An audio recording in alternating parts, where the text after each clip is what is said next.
Hello and welcome back to another in-depth on the GNet TV News Project. I'm Andrew McKeever, the news director here at GNet TV. It's my pleasure to be with you today, and we have a panel of three very interesting folks I think you'll find quite intriguing to hear from. With us today in the studio here at GNet is Cherise Madigan, who is a member of Manchester CAN, or Manchester Community Action Network, a group that sprung up in the wake of the Women's March on Washington, which will be the main focus of our conversation today. Next to her is Kathleen James, who is one of the main organizers of the Women's March, or at least the local contingent that went down here from the Manchester area to Washington, D.C. on January 21st. And she is also an organizer, one of the organizers of Stand Together Against Trump, an organization that emerged last summer. And last but hardly least, we have Barbara Morrow, who is, as she put it earlier, supposedly retired from the Northshire Bookstore, former co-owner and founder, but is here today with us as a representative of Unpredictable Women. And Barbara, before I go any further, I think I'll invite you to describe what your group, Unpredictable Women, is about. Well, it is a rather provocative title for this group of women, but basically we started up, I would say, days after the election. There were just a group of friends who were feeling totally bereft and wanted to just get together and connect with one another and try and figure out, you know, how to react to this, to what was going on in Washington. And the word got out, and our first meeting was 30 strong in our living room. We sat on the floor. We sat on every possible surface just so we could all be together in one room, and it was really quite moving. We were there to comfort one another, I think, more than anything initially, and then the conversation turned to, well, how can we turn this around to make it a more positive movement, or what can we do personally to try and make a change, either nationally or locally. And we really focused on local things that we could do, and possibly partner with other organizations that exist in Manchester and see how we can help. We wanted to connect with the schools. There are a number of different ideas, and so we decided to have another meeting in a month from then, and which we did, and it mushroomed into about 50 women. And you know, everybody again was just feeling so conflicted, upset, frustrated, sad, outraged, angry, but also hopeful. And this is what we're trying to focus on. Right. Okay, well, I wanted to ask each of you, and go around the table basically, you know, kind of what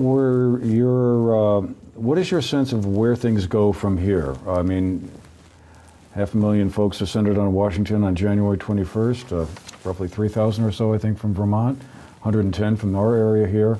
What are the next steps? I'm assuming the angst and emotion are sort of make this not going to be just a one-off thing, but there will be more follow-up events to happen. And Kathleen, let's start with you. What do you see going forward that's coming out of the March event that you think is going to be an ongoing thing?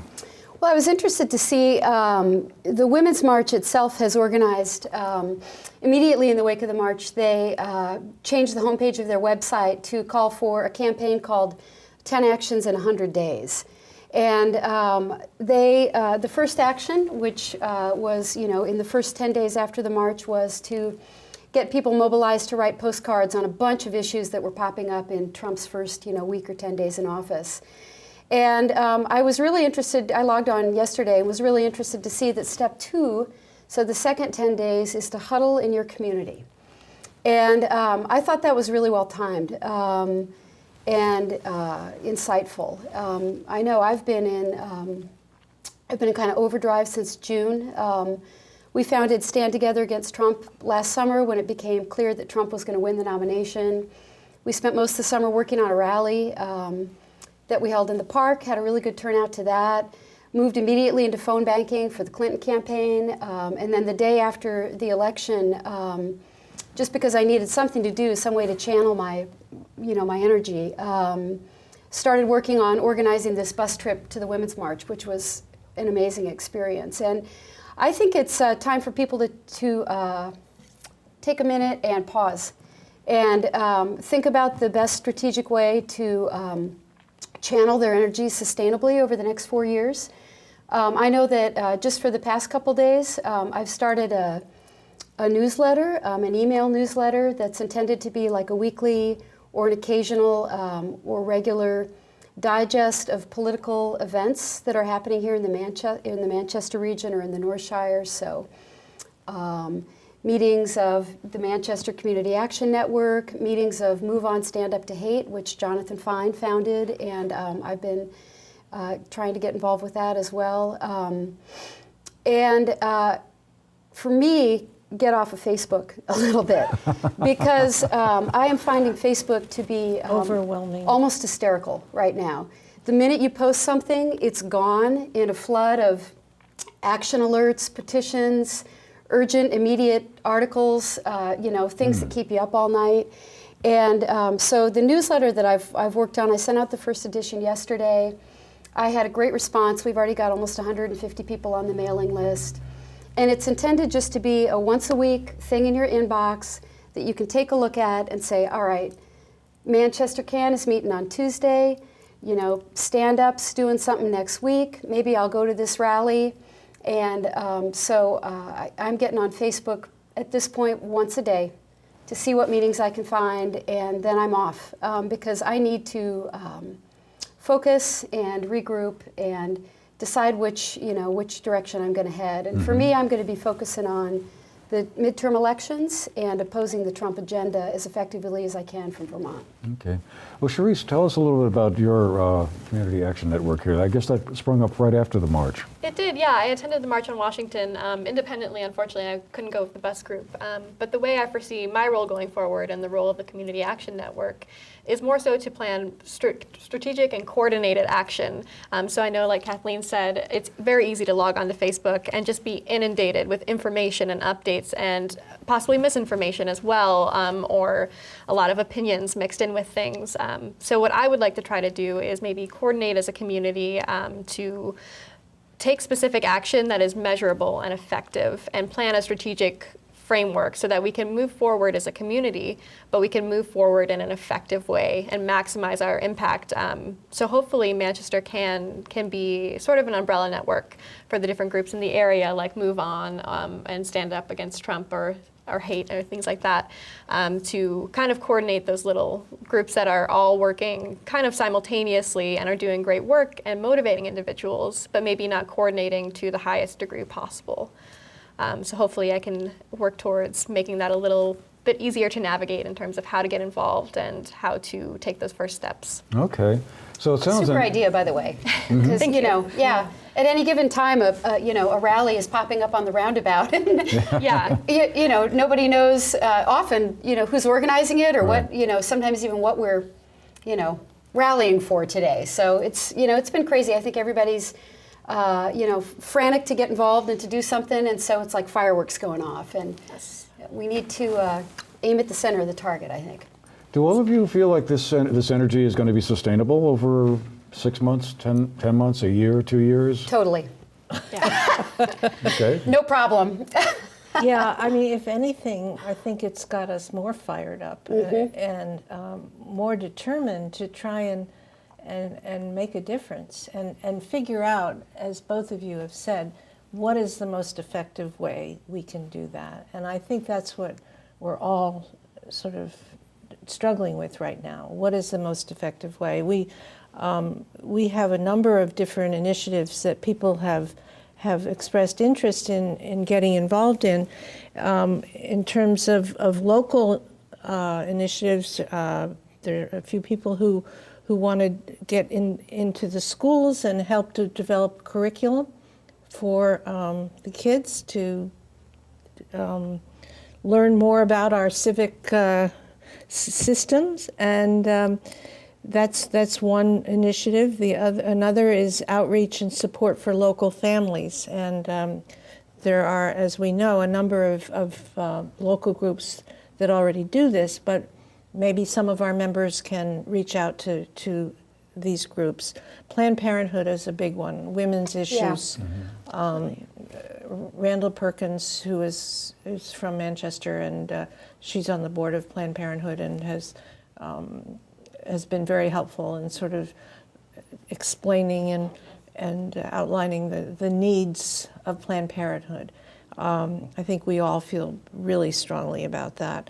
Some other folks are talking about creativity and the arts and how we can express ourselves in that way. Refugee assistance programs. Of course, we all know what has happened in Rutland, which has been just devastating and sad, and how if there's any way that we can get involved in trying to reboot that or help out up in Rutland. The environment is another one. I mean, there are just so many issues, and so our group we've developed a steering committee to try and help strategize how we effectively get involved in these various areas. I bet little working groups. You know, I wouldn't be surprised if people eventually wind up splitting off into little working groups or committees with, Right. you know, some people focused on the environment. You know, I know that there's a lot of people who've been involved with the, you know, Dakota Access Pipeline issue. They're still highly motivated, needless to say, and I wouldn't be surprised if that's the direction we evolve in. You know. Mm-hmm. I was wondering, has there been any sense on any of your reports or any of the groups that you're involved with about the need to kind of open dialogues with folks who voted for Donald Trump and reach out to try and understand why they voted as they did? What was their prompt on that? I mean, any sense that would be part of the agenda for any of your groups? Absolutely, yeah. That's really the heart of grassroots action, is one-on-one dialogue. And I think it's so important for us as individuals and as groups to open up that dialogue with supporters of Trump, or that people that are maybe hesitant about supporting him and see some issues with some more of the social policies and his public demeanor that he's put out. So I think those one-on-one conversations are really the best way to inform people and really stay mindful of, you know, not raising your voice and arguing with facts rather than opinion. I think going forward, that's just going to be the most invaluable aspect of what we're doing and what will have the greatest impact long term. I think that's really insightful, Charisse. And, you know, I know for me, my first work is going to be to have those good conversations with people who are close to me, Yes. who voted for Trump. Those conversations are hard to have. And, you know, we've been circling around them. Never in my lifetime do I remember an election this contentious or this divisive. And so for me, in my mind, you know, first, I want to be able to have those conversations with the people I love and respect, because they are people I love and respect. You know, they're coming from a very different place. Politically, I did register with kind of an interesting new group called swingleft.org. And you go on and sign up, and they will register you to volunteer or become politically active in the closest swing district to you. So for us, that's across the border in New York. I did just receive an email notification from them saying that they had, like, now you're going to fact check me. Let's say 100,000 people, a ton of people signed up. And they've been overwhelmed by the response nationally and sent out an email saying, this is an amazing response, give us some time to get together, we'll be getting back to you to let you know how you can start to make connections in the closest swing district. And I'm really looking forward to that work. I think it'll be really cool. Why do you think, just off the top of your heads right now, why do you think folks did vote for Trump? I mean, in my conversations that I've had so far with Trump supporters, and they've been not many, but I've been trying to kind of understand a little bit more, you know, kind of what motivated folks, I mean, in addition to just sort of reading about the election, it seems like it comes down to two main driving impulses. One was the economy, that a lot of the folks, who haven't benefited from globalization and technological change that we've seen in the last 10, 20, 30 years, were part of, an older economy, didn't get the skills they needed to transition out of that into sort of a newer, more information-based kind of economy, that service-oriented we seem to be evolving to. So they felt like they got left out of that. Or number two, they just absolutely had a visceral hatred of Hillary Clinton, that just simply they didn't trust her, and they just would no way in the world would they be prepared to vote for her. I just wondered, in any of the conversations you may have had since November, does that sound similar to what you've been hearing, or are there other factors in play? Well, the immigration issue is also pretty hot, I think. This whole America First emphasis that Trump has been playing, which I think is one of the most frightening things that he's talking about. And the most recent example being the immigration, the halt of immigration of the 7 Muslim countries that he's identified. And to me, that is, and I think there are people among Trump supporters who are threatened by people who aren't like them, perhaps, or they feel that their jobs are going to be taken away, or there's this whole ridiculous notion of terrorism, and as if that is a real threat. And at the bottom of, there's so much we could talk about, but at the bottom of all of this is this false news that keeps coming out, and people, fake news, I should say, and people want to believe it. And so we're getting all of this misinformation that is feeding, the frenzy, basically. So, I'm not a political scientist, so I can't generalize. I can just say that the people I know the best, whom I love the most, who voted for Trump, are really intelligent, well-educated. I'm speaking only for the people I know personally. Well-educated, thoughtful people who've spent the last 10 years watching Fox News. So, so I've got an opinion about Fox News. I have seen it. When it becomes your main news source for a decade or more, I've watched it warp people's worldviews, and the hatred of Hillary Clinton that I think surpasses. I voted for Bernie, and was concerned about Hillary as a candidate, but a very irrational hatred of her. Maybe we can be accused of the same thing. Having an equally irrational hatred of Donald Trump. Don't know. But I just, the loss of shared belief in the primary institutions of journalism, in our society, to where we live in a world where, Fox News can spew out a partisan viewpoint every night, 24/7 for 10 years, and somehow the New York Times is suspect. That's wrong. I understand the op-ed page of the New York Times has an opinion, but the facts that are reported every day in the New York Times, the facts that are reported every day in the Washington Post, that we live in a society where that's now considered suspect, that's scary to me. I agree. And I think what's important to put out there as well is that looking at the facts of the election, there were a lot of people that did vote for Trump, but there were even more people that did not turn out to vote or voted third party. Right. And I was one of those individuals who voted third party as well, I have to say.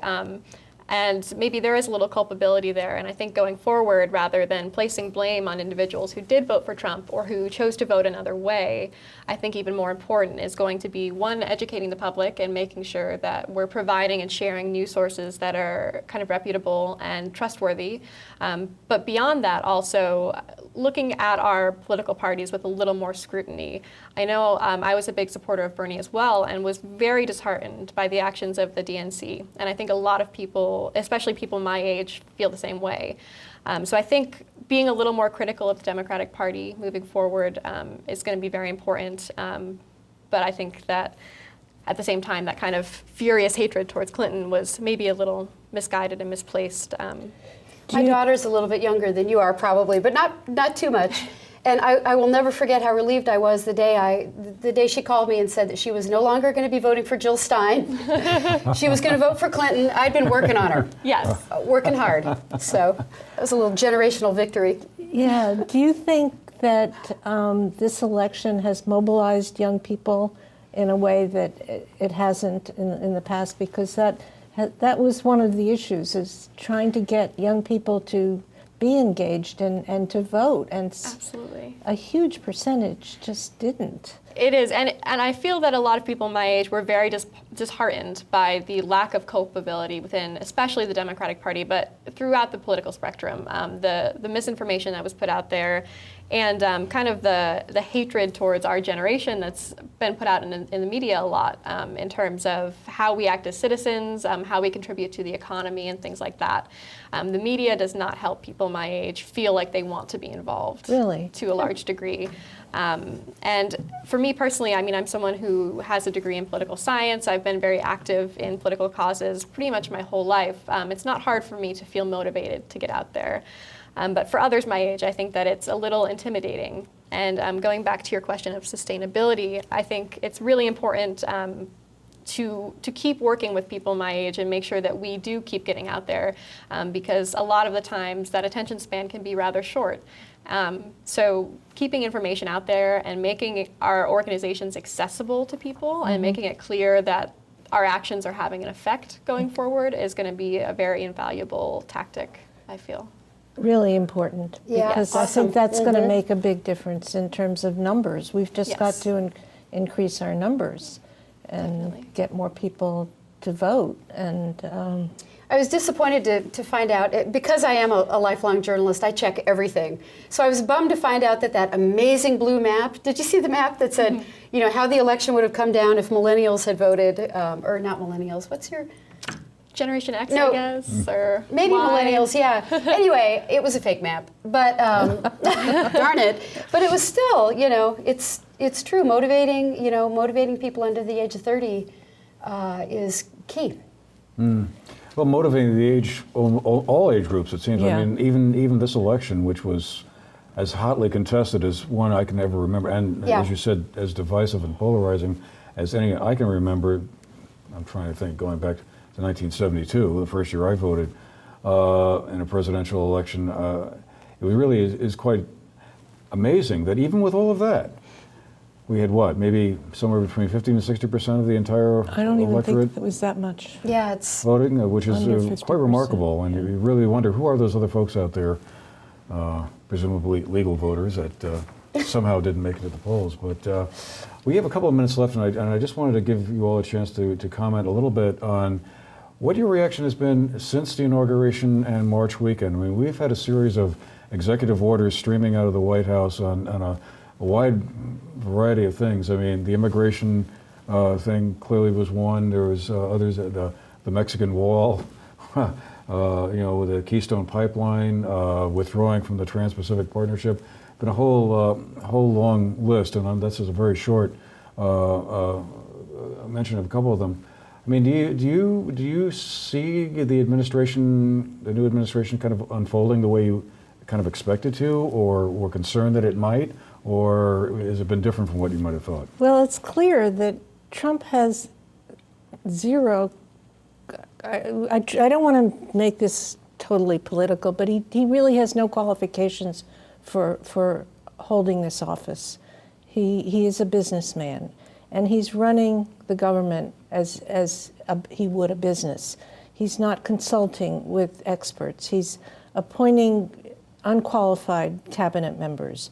It's as if he wants to do everything that is contrary to what has been done up to this point in our government system, in our governmental system, and I think it can't help but cause harm, both to us as a country and around the world. We're becoming a laughing stock, basically.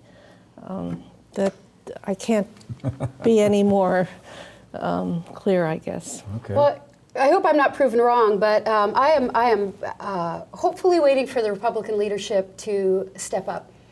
You know, a lot of people in the party with huge integrity, they're trying to do what's right for America. I mean, I'm a Democrat, obviously. I have a lot of policy differences with the Republican Party. I don't have any problem with the Republican Party as an institution. So many good people. So I am hopefully waiting for them to figure out how to work with him, because I don't think he's a Republican. You know, I think that Donald Trump is a demagogue and an opportunist and a populist who hijacked the Republican Party, and they weren't able to stop him. And, you know, God forbid someday, I'm sure that could happen to the Democratic Party. I don't think that we have some sort of, I don't know, stranglehold on.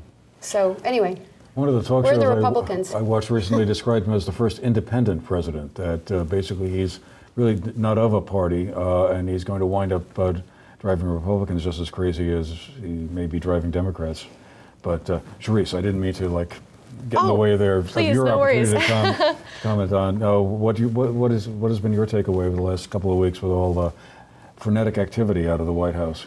I think I'm not surprised by the actions that have been taken, but I am a little surprised at the response to them from the public. I'm very glad to see people mobilized and out there and motivated, but I'm a little concerned about the reservations that are kind of entrenching the way that we speak about Donald Trump. I think that it's very dangerous, the actions he's taken in terms of trying to downgrade the role of the media in our society, in speaking in a rhetoric that makes it seem like violence is acceptable, and that going forward, bigotry and ignorance should be kind of acceptable in our society. I think that those trends are worrying, and I think that a lot of, especially journalists, have been pointing out that, you know, authoritarian regimes are never usually taken by force. They're almost always democratically elected. So I think going forward, keeping an eye on our rights and our institutions is going to be very, very important. And I don't mean that in a fear-mongering type of way, but I think that staying vigilant about the willingness of the Trump administration to deviate from the norm is something that we'll have to all be very, very abreast of. Okay. I'd love to continue that conversation with you about journalism and fake news and all of that. don't get me started. That's a subject, yeah, I know. Don't get me started either. That's been a very stressful kind of subject to mull over. But anyway, I guess we're going to have to leave it there, but I want to thank Charisse Madigan, Kathleen James, Barbara Morrow for being with us today. Talk a little bit about the follow-up to the Women's March in Washington. And as you heard them all say, I guess there's going to be some more to come. So stay tuned, and thank you again for being with us today. We'll see you the next time.